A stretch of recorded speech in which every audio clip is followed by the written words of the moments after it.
ఇది సమాధానం కాదు, ఇదొక ప్రశ్న.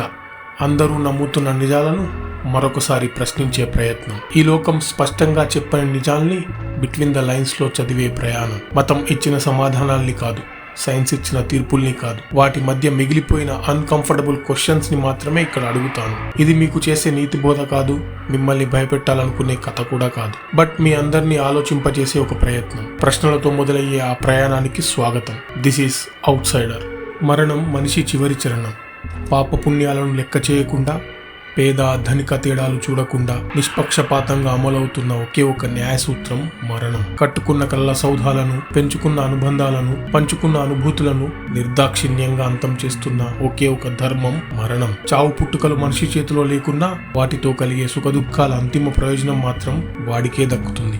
అస్తిత్వాన్ని మాయం చేసి జీవితాన్ని జ్ఞాపకంలా మిగిల్చే చావు ఏదో ఒకరోజు ప్రతి ఒక్కరిని పలకరిస్తుంది. ఆ క్షణం అశాశ్వతమైన ఈ దేహాన్ని వదిలి ఆఖరి శ్వాస అనంత వాయువుల్లో కలుస్తుంది. అక్కడితో అంతా ఫినిష్. ఎవరు ఆ ముగింపును చూడాలనుకోకపోయినా ఖచ్చితంగా అక్కడికి చేరి తీరాల్సిందే. కానీ అక్కడ ఏముందో, దాని తర్వాత ఏమవుతుందో మాత్రం బతికి ఉన్న వాళ్లకు తెలియదు. అదేంటో తెలుసుకోవాలంటే చనిపోవాల్సిందే. చనిపోయాకైనా అక్కడేముందో తెలుస్తుందా అన్నది ఇప్పటికీ సమాధానం లేని ప్రశ్నే. నమ్మకాల సంగతి ఎలా ఉన్నా సైన్స్ మాత్రం చావుతోనే చాప్టర్ క్లోజ్ అంటుంది. కానీ ఇది నిజం కాకపోవచ్చన్న వాదనలు ఉన్నాయి. మరణం మనిషిని ఏ తీరానికి తీసుకుపోతుందో సైన్స్ కనిపెట్టలేకపోతుందన్న భావనే ఇందుకు కారణం. ఇంతకీ చనిపోయిన తర్వాత ఏమవుతుంది? మరణంతోనే అంతా ముగిసినట్టేనా? ఈ ప్రశ్నలకు సమాధానం తెలుసుకునే ప్రయత్నమే ఈ out cider podcast. Life is a journey. ఎవడి స్టేషన్ వస్తే వాడు దిగిపోవాల్సిందే. భూమి మీద ఎవరి సీటు రిజర్వ్ కాదు. కాలం కలిసి వస్తే అటు ఇటుగా ఓ 50 ఏళ్ళు, కాటేస్తే మధ్యలోనే ప్రాణాలు గాల్లో కలవాల్సిందే. అప్పుడే పుట్టిన పసిగుడ్డు, 100 వసంతాలు చూసిన నిలువెత్తు అనుభవం, ఎవరైనా సరే మరణానికి మిత్రులే. రక్తం పంచి ప్రాణం పోసిన అమ్మను తనతో పాటే తీసుకెళ్తుంది మరణం. భుజాలపై ఎత్తుకుని ఆడించిన నాన్నను తిరిగి రాని తీరానికి తీసుకెళ్తుంది. తల కొరివి పెడతాడనుకున్న కొడుకును కళ్ళ ముందే మట్టిలో కలుపుతుంది. రక్తం పంచుకొని పుట్టిన ఆత్మీయుల్ని, జీవితం పంచుకోవడానికి వచ్చిన భాగస్వామిని, మనిషికి తోడుండే మరో మనిషిని ఏదో ఒకరోజు దూరం చేస్తుంది. నా అన్న వాళ్ళను ఒక్క క్షణంలో మాయం చేసే మరణం బతికి ఉన్న వాళ్ళను మాత్రం క్షణక్షణం చంపుతుంది. అందుకే మరణం మనందరి చిరునామా అయింది. ఇంతకీ మరణం అంటే ఏంటి? అది ఎక్కడి నుంచి వస్తుంది? మనిషి సహజంగా అనుభవించే ఆఖరి ఫీలింగ్ చావు. మనిషిని న్యాచురల్గా చంపే మరణం ఆకాశం నుంచే మూడిపడదు. అది మన శరీరంలోనే పురుడు పోసుకుంటుంది. ప్రాణం పోస్తున్న ఆక్సిజన్నే ప్రాణం తీసే ఆయుధంగా మార్చి విరుచుకుపడుతుంది. మన శరీరంలోని ప్రతి కణంలోనూ ఒక పవర్ స్టేషన్ ఉంటుంది. అందులో న్యూట్రియంట్స్తో పాటు ఆక్సిజన్ ఉంటుంది. శరీరానికి కావాల్సిన శక్తి అక్కడ జనరేట్ అవుతుంది. పవర్ ప్లాంట్ల నుంచి పొల్యూషన్ విడుదలైనట్టే మన కణంలోని పవర్ స్టేషన్ కూడా కొంత కాలుష్యాన్ని వెదజల్లుతుంది. అది ఆక్సిజన్ రూపంలో ఉంటుంది. ఫ్రీ రాడికల్స్గా మారే ఆక్సిజన్ అణువులు కణంలో అటు ఇటు తిరుగుతుంటాయి. జీవితకాలం మొత్తం అవి అలా తిరగడంతో కణాలు తీవ్రంగా దెబ్బతిని వాటి పనితీరు తగ్గుతుంది.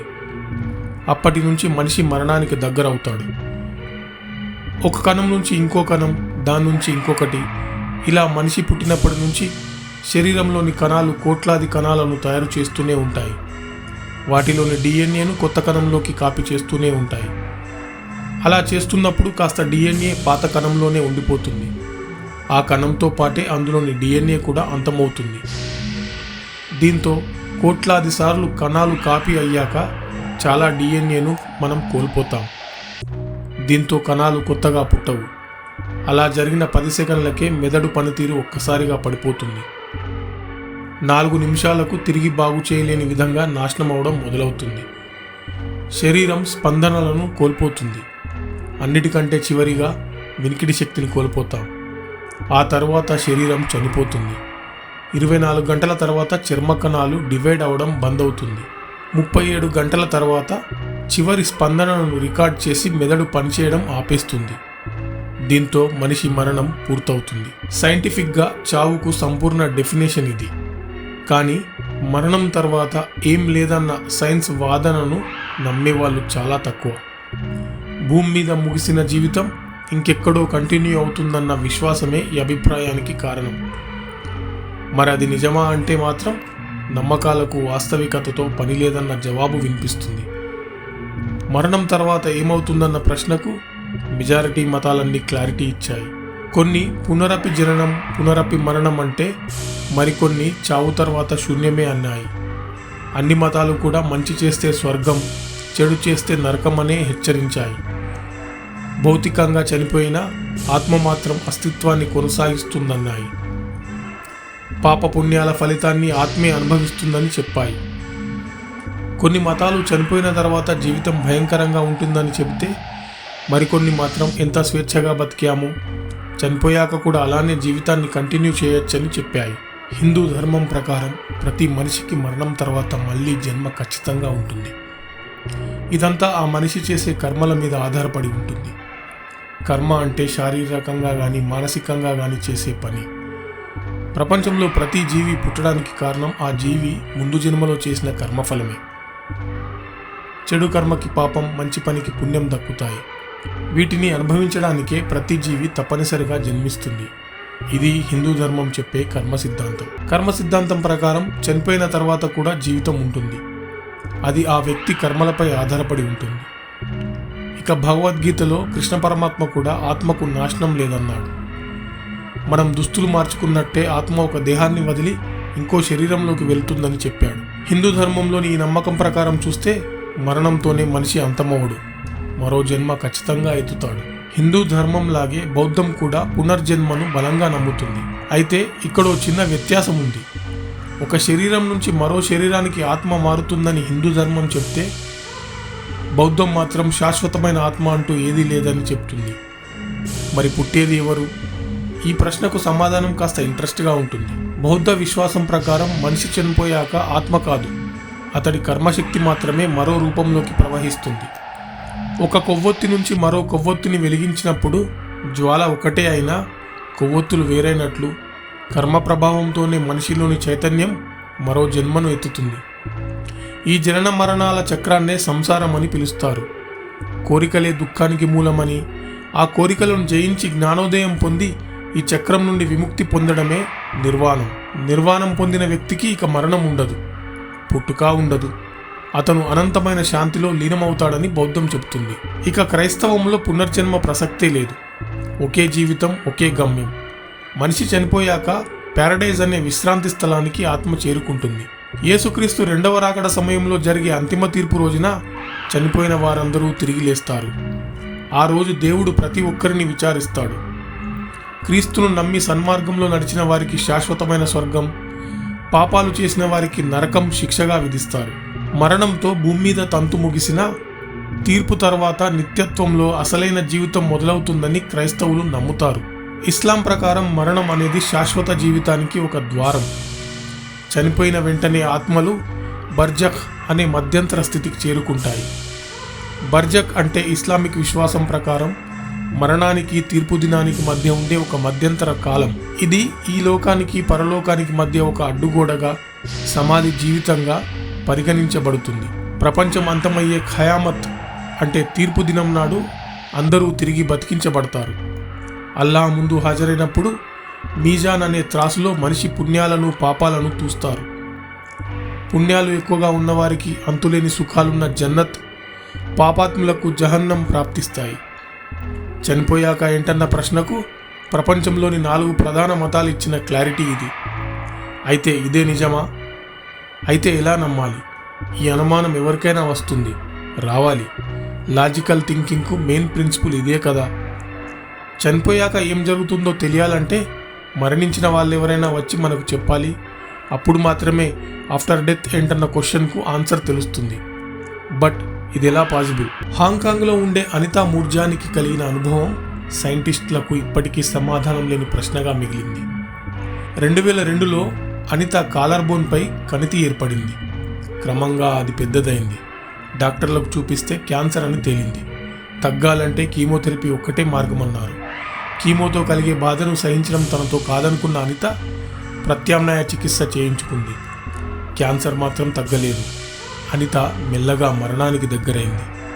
2006 ఫిబ్రవరి 10న అనిత నిద్రలేవలేదు. హాస్పిటల్కు తీసుకెళ్తే డాక్టర్లు చేతులెత్తేశారు.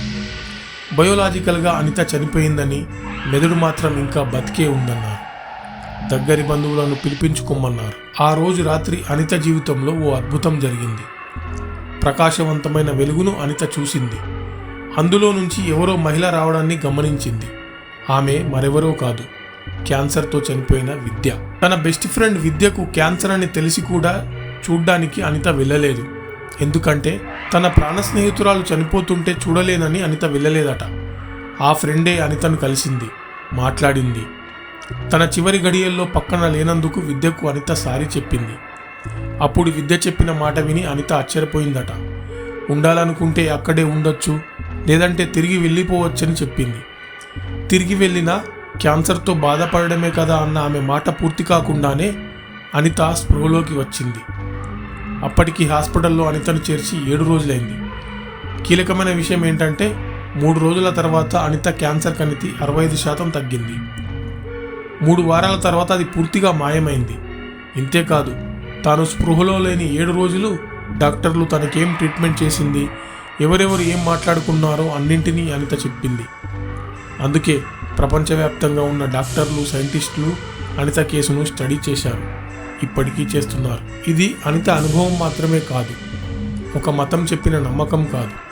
డాక్టర్లు, పరిశోధకులు ఏళ్ల తరబడి శ్రమించి సేకరించిన శాస్త్రీయ సమాచారం కూడా అనిత చెప్పిన మాటలకు ఎవిడెన్స్గా ఉంది. నెదర్లాండ్స్కు చెందిన ప్రముఖ కార్డియాలజిస్ట్ పిమ్ వ్యాన్ లోమెల్ హార్ట్ అటాక్తో గుండె ఆగిపోయిన 344 మంది పేషెంట్లను అధ్యయనం చేశారు. ఆశ్చర్యకరమైన విషయం ఏంటంటే వాళ్ళంతా గుండె ఆగి మెదడు స్పందనలు రికార్డు కాకుండా మెడికల్గా చాలా డేంజర్ సిచ్యువేషన్లో ఉన్నవాళ్ళు.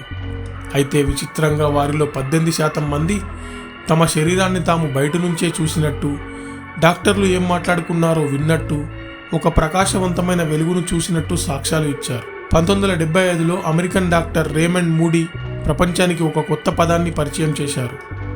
అదే నియర్ డెత్ ఎక్స్పీరియన్స్. ఆయన 150 మందికి పైగా వ్యక్తుల అనుభవాలను విశ్లేషించారు. వారి దేశాలు వేరు, మతాలు వేరు, వయసులు వేరు, కానీ అందరూ చెప్పిన వర్ణన మాత్రం ఒక్కటే: శరీరం వెలుపల అనుభూతి, అంతు చిక్కని వెలుగు. అప్పటిదాకా గడిపిన జీవితం కళ్ళ ముందు కదలాడడం, నువ్వు తిరిగి వెళ్ళాలి అన్న ఆదేశం రావడం. మూడీ ఒకే మాట చెప్పారు: ఇవి కలలు కావు, డ్రగ్స్ ప్రభావం అసలే కాదు. ఎందుకంటే ప్రపంచంలో ఎక్కడ చూసినా ఈ అనుభవం అందరికీ ఒకేలా ఉంది. చనిపోయి బతికిన ఎంతోమంది ఇలానే చెబుతారు. అంతెందుకు, మీ చుట్టుపక్కల కూడా ఇలాంటి కేసులు ఉండే ఉంటాయి.